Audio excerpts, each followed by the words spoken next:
Evelyn to Philip, V-mail dated March 8th, 1944. Darling hubby, I didn't think I could get a letter off today as time is short and I didn't want to skip a day. I'm ready to go downtown with Anne as we had planned earlier in the day, and I'm taking a few minutes, sweet, to type this. I'm going because I have to get Jack N's birthday gift, and this is a fine opportunity. No mail today, and I'm hoping there will be tomorrow. I house cleaned the living room, doing every stitch of woodwork, every nook and cranny in preparation for Passover. I took Adele out all morning, and Anne and I went to Broad Street and 11th Street to shop. It's very cold today. My mom is tickled about my dad's new job, and she has been told by several people that if my father comes up to qualifications and is a success at it, he can work himself up to $100 per week. Boy, it does my heart good to know it. My mother even suggested a possibility of you getting into that concern once the war is over. Think you'd like something like that? I don't know about the job, but the wages sure do appeal to me. I'm all dressed up in my fur outfit.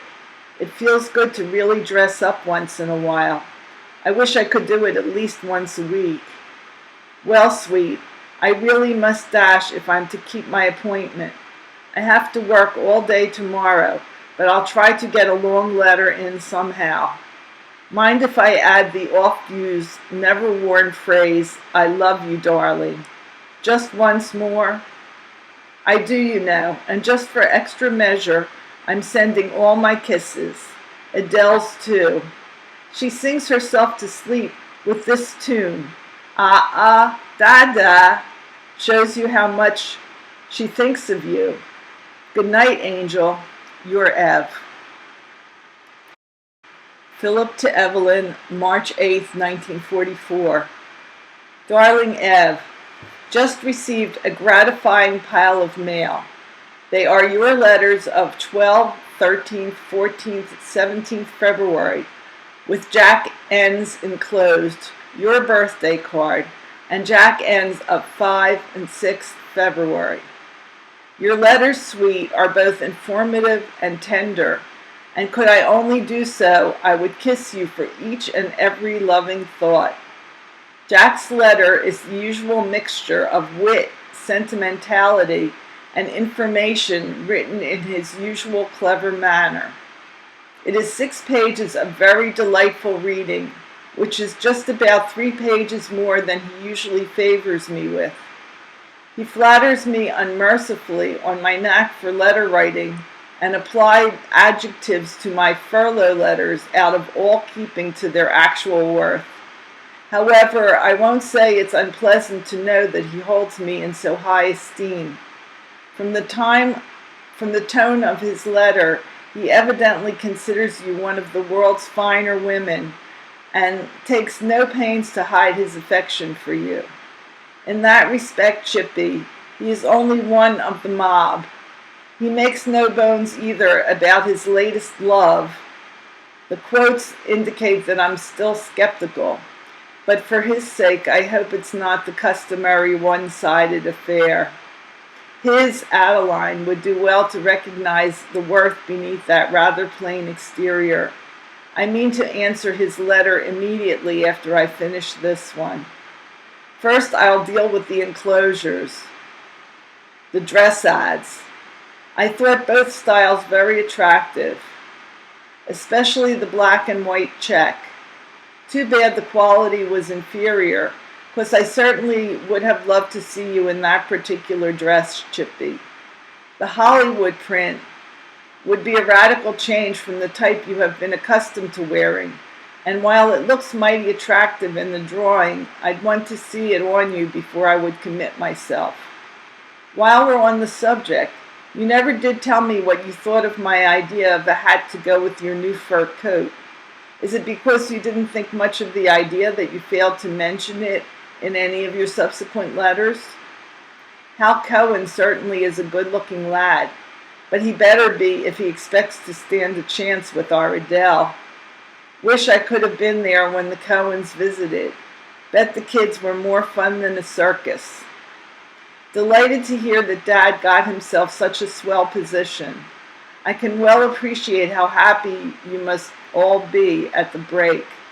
One thing puzzled me in this connection, though.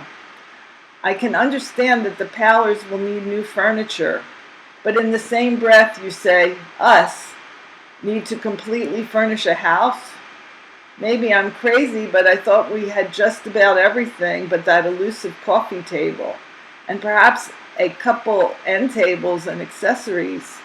Maybe you're thinking way ahead of me, Ev. Anyhow, I'd appreciate it if you would explain yourself.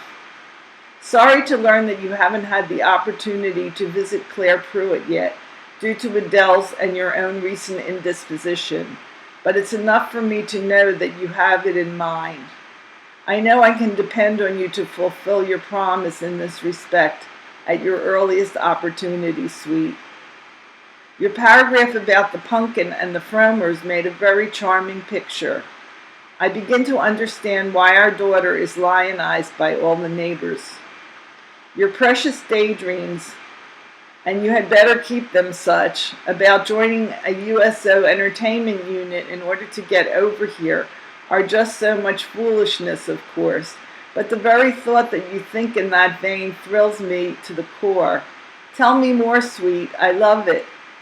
If you haven't as yet shopped for that cap and the underwear, forget it. I've managed to procure both since I asked you to get them for me. All the foregoing just about answers your 3 letters. Page 2. Now I'm trying to think of news from this end, and believe me, it's no cinch.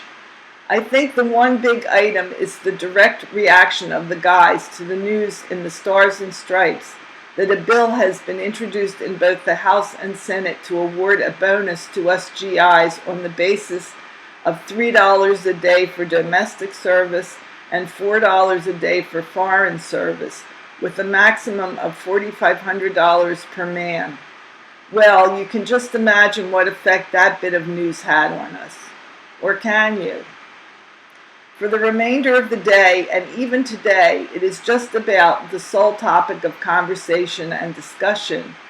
Everyone had his own particular idea of the ideal way to use that money. As for me, all I can think about is how many duplex apartments I can tie down with that kind of money. I've heard 100 different money-making schemes from 100 different guys, but I'm more than ever sold on our original plan. Remember, honey? Moreover, I intend, once this mess is cleaned up, to do my utmost to make our plans materialize. If that bonus doesn't go up in the smoke of political dissension, we stand a good chance to make a break in that direction. I'll be watching developments closely and hoping. Even if the bill is killed, I won't give up my planning and working to that end. There are other ways to make a start, and I mean to exploit them all. When I asked the state of our finances in a recent letter, I was thinking along these same lines. What are you thinking these days, darling? There isn't any other news worthy of the name for the time being. In closing, I return all your avowals of love and adoration in like measure, my Effie. In that department, you are peerless, and I hesitate to enlarge on the simple fact that I love you above all things material and imagined, convinced as I am that you have said it in 1,000 better ways. Tender my love to all, kiss the pumpkin for me, and wait with equanimity and patience for the corporeal evidence of the love of your Phil.